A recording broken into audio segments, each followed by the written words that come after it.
ព្រះយេស៊ូវស្គាល់ព្រះយេស៊ូវអត់ឥឡូវបងស្គាល់ចៅប្រាប់ថាបាទឥឡូវចៅប្រាប់ណាព្រះយេស៊ូវគឺជាព្រះ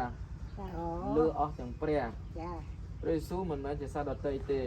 ប៉ុន្តែព្រះអង្គគឺជាព្រះនៃយើងទាំងអស់គ្នាដើមកំណើតផែនដីទ្រង់ជាអ្នកបង្កើតមនុស្សលោកពីកំណើតព្រះអង្គជាអ្នកបង្កើតមិនមែនមនុស្សកើតមកពីស្វាហើយមិនមែនផែនដីកើតមកឯងទេមិនមែនរូបជាតិកើតមកឯងទេ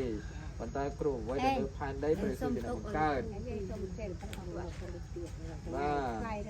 បាទចំណែកភពផែនដីព្រះអង្គជាអ្នកបង្កើតហើយព្រះអង្គបង្កើតមនុស្សទៀតប៉ុន្តែដោយសារតែមនុស្សមិនស្ដាប់បង្គាប់ព្រះអង្គទើបមានអំពើបាបអំពើបាបនេះហើយដែលនាំឲ្យមនុស្សមានសេចក្តីទុក្ខលំបាកវេទនាមានសេចក្តីស្លាប់តោះនេះលោកយាយអញ្ចឹងបានព្រះអង្គមានព្រះបន្ទូលនៅក្នុងគម្ពីរគម្ពីរយូហានជំពូក 1:14 ព្រះអង្គទ្រង់ថាម៉េចព្រះអង្គគឺជាផ្លូវជាសេចក្តីពិតហើយជាជីវិតអស់អ្នកណាដែលទទួលជឿព្រះអង្គនឹងបានសង្គ្រោះទាំងអស់អ្នកណាដែលទទួលជឿព្រះអង្គបានសង្គ្រោះប៉ុន្តែអស់អ្នកណាដែលមិនទទួលជឿព្រះអង្គនឹងបានសង្គ្រោះទេយើងនៅលើផែនដីនេះយើងមានវិញ្ញាណ2វិញ្ញាណមួយគឺវិញ្ញាណនៃសេចក្តីអាក្រក់គេហៅថាអារក្សវិញ្ញាណមួយទៀតសេចក្តីល្អគេហៅថាព្រះវិញ្ញាណបរិសុទ្ធរបស់ព្រះយេស៊ូវអញ្ចឹងវិញ្ញាណអារក្សវាតែងតែមករំខានទៅដល់លោកយាយ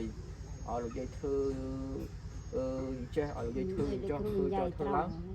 វាធ្វើបាបលោកយាយអត់ដែរអញ្ចឹងណាប៉ុន្តែព្រះយេស៊ូវ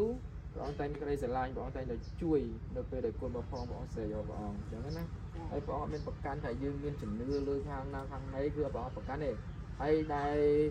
ដែលជំរឿសចុងក្រោយដែលយើងរកព្រះណាដែលមិនឃើញណាបាទអរគុណជំរឿសចុងក្រោយរបស់យើងអាចអំពាវនាវរកព្រះដើម្បីឲ្យព្រះបានយើងគង់ក្នុងជីវិតលោកយាយដើម្បីឲ្យព្រះបានសង្គ្រោះលោកយាយខាងឯវិញ្ញាណនៅលើផែនដីដែលក៏ចេះស្លាប់ដែរតែខ្ញុំជឿព្រះណាពីព្រោះយើងមានអំពើបាបប៉ុន្តែអ្វីដែលសំខាន់គឺកុំឲ្យយើងស្លាប់ខាងឯវិញ្ញាណមួយទៀតកាលណាយើងស្លាប់ខាងឯវិញ្ញាណលោកយាយដឹងមិនទេវាលំបាកវេទនាយើងរងទុក្ខក្នុងបឹងភ្លើងអកលជំនិតណាវាអត់មានពេលបញ្ចប់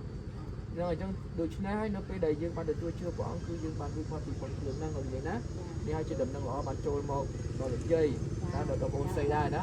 បងស្រីគាត់លឺណាចាបងខ្ញុំធ្លាប់រៀនដែរបាទធ្លាប់រៀនដែរបើយើងត្រូវអធិដ្ឋានទៅព្រះអង្គមិនមែនជាសាសនាទេព្រះអង្គមិនមែនជាសាសនាទេមានចាំភាសាទៀតសាសនាលើផែនដីច្រើនប៉ុន្តែព្រះយេស៊ូវមិនមែនជាសាសនាទេព្រះយេស៊ូវគឺជាព្រះបាទអញ្ចឹងជាព្រះដែលបានបង្កើតយើងណាបង្កើតផែនដីអត់មានអ្នកណាម្នាក់ដែលបង្កើតព្រះអង្គទេប៉ុន្តែព្រះអង្គជាអ្នកបង្កើតយើងវិញហើយអត់មានអ្នកណាម្នាក់ដែលដឹងអំពីព្រះអង្គកើតទេប៉ុន្តែព្រះអង្គអាចដឹងអំពីយើងកើតមុនយើងកើតទៀតអត់មានអ្នកណាដឹងថាព្រះអង្គបញ្ចប់ពេលណាប៉ុន្តែព្រះអង្គអាចដឹងថាយើងបញ្ចប់ពេលណាទៀតអញ្ចឹងយាយបាទតោះបានទេអញ្ចឹង